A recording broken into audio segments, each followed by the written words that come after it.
Hello guys, this is Pradeep Balani and you are watching my YouTube channel English Mastery with Pradeep sir. Last lecture में हमने sentence के parts के बारे में पढ़ा था। सेंटेंस किन पार्ट्स की मदद से कंपोज होता है, एक परफेक्ट सेंटेंस, एक मीनिंगफुल सेंटेंस बनाने के लिए कौन से पार्ट इंक्लूड करने चाहिए, वो हमने लास्ट लेक्चर में डिस्कस किया था। आप डिस्क्रिप्शन में दी हुई लिंक को क्लिक करके वो वीडियो भी देख सकते हैं। तो आज का हमारा लेक्चर है how to identify object in a sentence. एक सेंटेंस में ऑब्जेक्ट को कैसे आइडेंटिफाई किया जाए। एज वी नो, थोड़ा प्रीवियस लेक्चर को हम इंक्लूड करेंगे इसमें और कनेक्ट करके ही आगे बढ़ेंगे। तो एज वी डिस्कस के कोई भी सेंटेंस होता है उसके दो पार्ट होते हैं, सब्जेक्ट और प्रेडिकेट। सब्जेक्ट वो पार्ट होता है जो सेंटेंस में कोई एक्शन परफॉर्म करता है और प्रेडिकेट वो होता है जो सब्जेक्ट के बारे में इंफॉर्मेशन प्रोवाइड करता है। सब्जेक्ट के सिवा रिमेनिंग पार्ट जो सेंटेंस का होता है उसे प्रेडिकेट कहा जाता है। And we also discussed verb and object can be exist in a predicate. Verb is an action and sometimes it also show the state of being and object is a part of sentence that receive an action. Object एक ऐसा part of sentence होता है जो action को receive करता है। Object verb के बाद में आता है और ये वर्ब में जो भी एक्शन परफॉर्म होता है, जो एक्शन सेंटेंस में सब्जेक्ट परफॉर्म करता है, उसे रिसीव करने का काम ऑब्जेक्ट करता है। एक सब्जेक्ट, वर्ब और ऑब्जेक्ट, हम इन्हें भी पार्ट्स ऑफ सेंटेंस बोल सकते हैं। First we have to add subject, then verb and after that the object, तो एक मुकम्मल और कंप्लीट सेंटेंस बन जाएगा। But keep in mind, without subject we can not make sentence, without object obviously we can not make sentence, but without object we can make sentences. Object का होना compulsory नहीं है, बट ऑब्जेक्ट को add करके हम एक lengthy और meaningful sentence बना सकते हैं। तो ऑब्जेक्ट की डेफिनेशन थी कि एक ऐसा पार्ट जो किसी एक्शन को रिसीव करे उसे हम ऑब्जेक्ट कहते हैं। और ऑब्जेक्ट को दो कैटेगरीज में डिवाइड किया गया है। The first one is the direct object and the second one is an indirect object. Direct object वो हमेशा सिर्फ नाउन नहीं होते हैं, थिंग्स नेम होते हैं।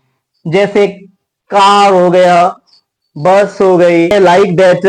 ओके, किसी चीज पे काम हो, किसी जो काम हो रहा है उसका असर किसी चीज पे होता है, वो चीज हमेशा डायरेक्ट ऑब्जेक्ट में आती है और वो नॉन लिविंग होती है। In the other hand indirect object हम लिविंग थिंग्स होते हैं और वो नाउन भी हो सकते हैं और प्रोनाउन भी हो सकते हैं। और नाउन और pronoun always use for the person. यहाँ पे पर्सन्स भी इनडायरेक्ट ऑब्जेक्ट में आ सकते हैं और एनिमल्स के नेम भी इनडायरेक्ट ऑब्जेक्ट में इंक्लूड कर सकते हैं। तो ये दो ऑब्जेक्ट के टाइप हैं, डायरेक्ट ऑब्जेक्ट और indirect object. Direct object living things होते हैं, नाउन होता है हमेशा। Indirect object direct object non living होते हैं और इनडायरेक्ट ऑब्जेक्ट लिविंग थिंग्स होते हैं। जो पर्सन और एनिमल्स के नाम होंगे सेंटेंस में आफ्टर द वर्ब, वो as a direct object, indirect object तौर भी काम कर सकते हैं। ओके, देन अब आते हैं हम के सेंटेंस में। ये तो ऑब्जेक्ट हो गया, ऑब्जेक्ट क्या होता है। अब हम देखेंगे कि ऑब्जेक्ट को सेंटेंस में आइडेंटिफाई कैसे करना है। हमें कैसे पता चलेगा कि कौन सा ऑब्जेक्ट है। वर्ब के बाद में जो भी वर्ड्स होते हैं वो सब ऑब्जेक्ट नहीं होते हैं, उनमें मे भी ऑब्जेक्ट हो और मे भी ना हो। एज वी डिस्कस के विदाउट ऑब्जेक्ट भी सेंटेंस बन सकता है। So let's come and learn how to identify object in a sentence. Okay, so we can identify the object in a sentence by asking question from a verb by using what and whom. ये दो WH family के word हैं जिसके through हम question पूछेंगे verb से और verb हमें जो आंसर देगा वो हमारा ऑब्जेक्ट होगा। एंड यहाँ पे हाईलाइटेड है कि अगर व्हाट से क्वेश्चन पूछते हैं और उसका आंसर आ जाता है तो वो डायरेक्ट ऑब्जेक्ट होगा, किसी चीज का नाम होगा। ओके।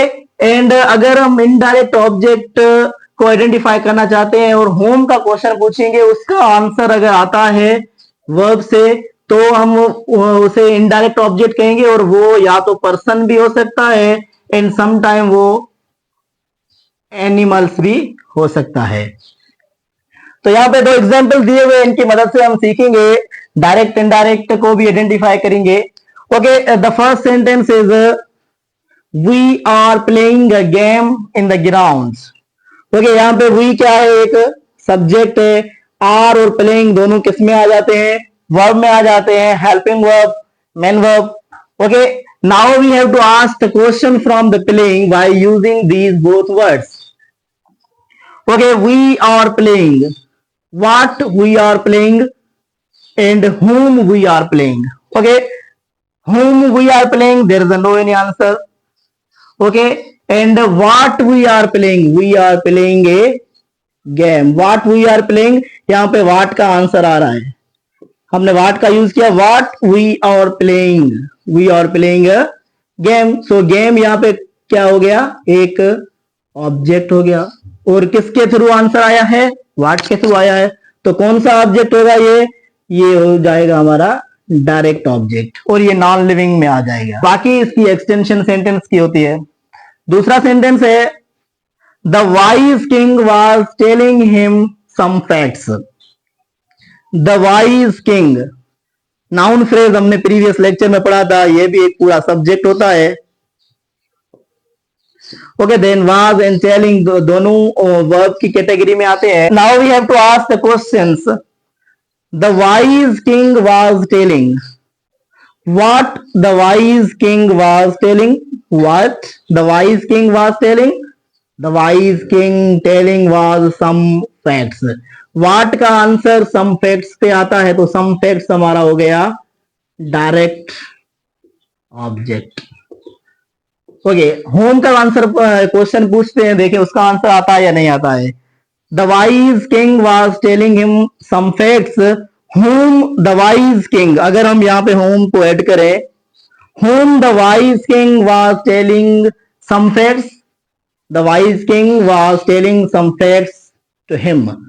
हिम का आंसर आ रहा है, अगर होम का क्वेश्चन पूछते हैं तो हिम का आंसर आता है, तो यहाँ पे होम हिम क्या हो जाएगा, एक इन डायरेक्ट ऑब्जेक्ट हो जाएगा, इनडायरेक्ट ऑब्जेक्ट।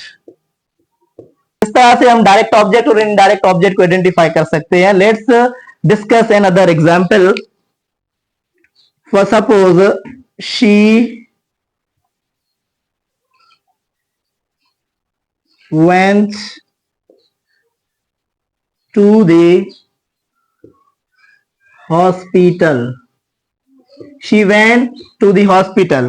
ओके, यहाँ पे एक सेंटेंस है, सब्जेक्ट क्या है यहाँ पे, शी है, वर्ब कौन सा है, वेंट है। She went, what she went, there is no any answer. Whom she went, to whom she went, इसका भी आंसर यहाँ पे कोई नहीं आ रहा। It means there is no object, ये ऑब्जेक्ट नहीं है, इस सेंटेंस में ऑब्जेक्ट नहीं है। ओके, सो हम ये था आज का lecture, how to identify the object in a sentence. Okay, इस तरह से हम सेंटेंस में ऑब्जेक्ट को आइडेंटिफाई कर सकते हैं। मे बी एक ऑब्जेक्ट हो, मे बी दो ऑब्जेक्ट हो, मे बी कोई भी ऑब्जेक्ट ना हो, सेंटेंस में ये पॉसिबल है चीजें। सो आई होप आपको ये बेसिक कॉन्सेप्ट ऑब्जेक्ट को आइडेंटिफाई करने का क्लियर हो गया होगा।